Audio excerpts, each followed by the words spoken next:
In today's video, we're going to practice the present tense, and the way we're going to do it is I'm going to give you a sentence in English with the verb in Spanish to conjugate.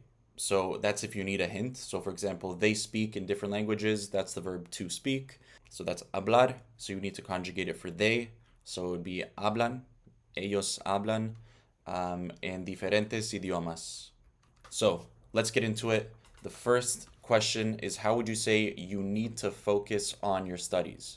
So the verb need is necesitar. You're conjugating it for you. So it's an AR verb conjugated for you. So that's the AS ending.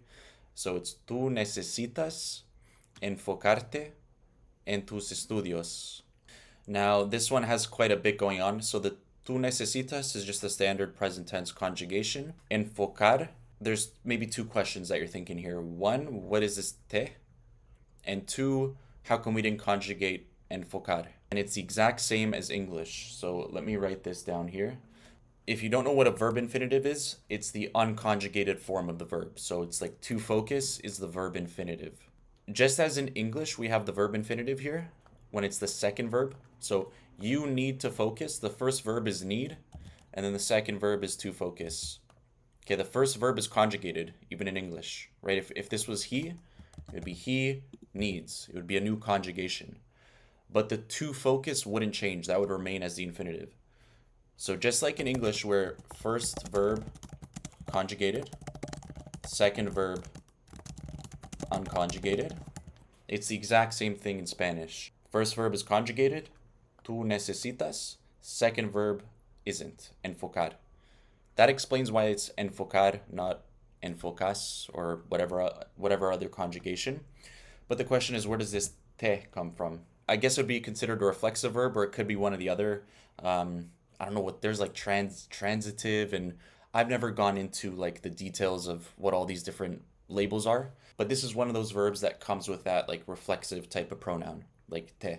I have a video on reflexive verbs. So in that video, I explain how a lot of reflexive verbs in Spanish, the ones that have the me, the te, the se, are actually the equivalent of like to get something in English. So like enojarse is to get mad. So this one is like to get focused. And now let's go on to the next one. You come to my house for dinner. So we're using the verb to come, which is venir. So this one has, to give you a hint, an irregularity. So it's tú vienes a mi casa para cenar. Or you could say para la cena.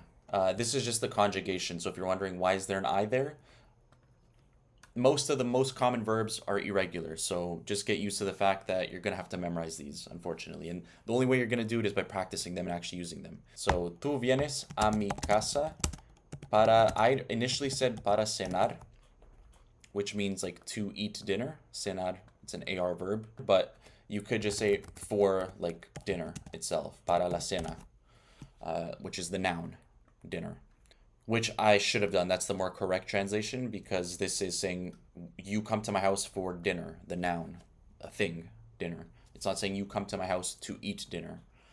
If it was that, if it was to eat dinner, then it would be para cenar.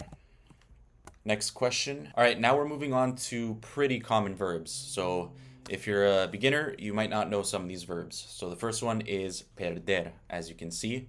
And this is another one of those that changes. It has an irregularity.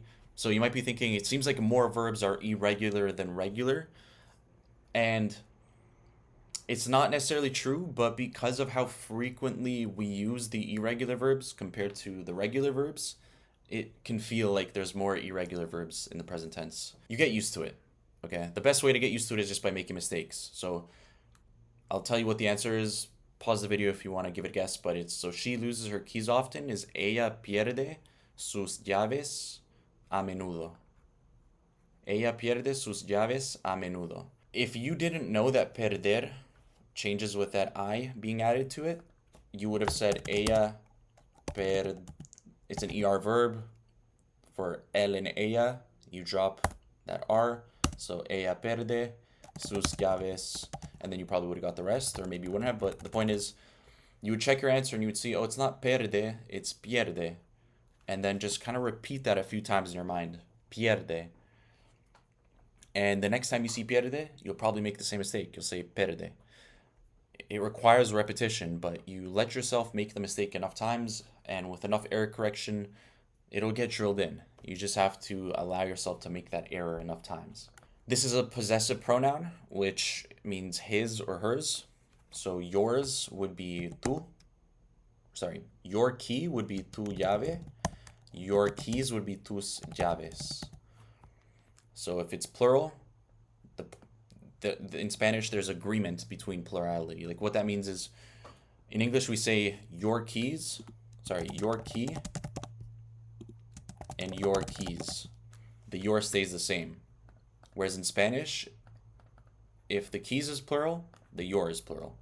Okay, yours keys. But we don't say it like that in English. But that's how you have to think about it. And honestly, it probably makes more sense that it's like that in Spanish. I won't go too much into detail on that. Okay, let's do the next verb now. Leer, which is to read. Leer. We read novels for a book club. Give it a pause, but it's leemos libros para nuestro club de libros. Well, okay, see, I got a different answer than what it says. Leemos novelas. Okay, fair enough. I said we read books instead of novels.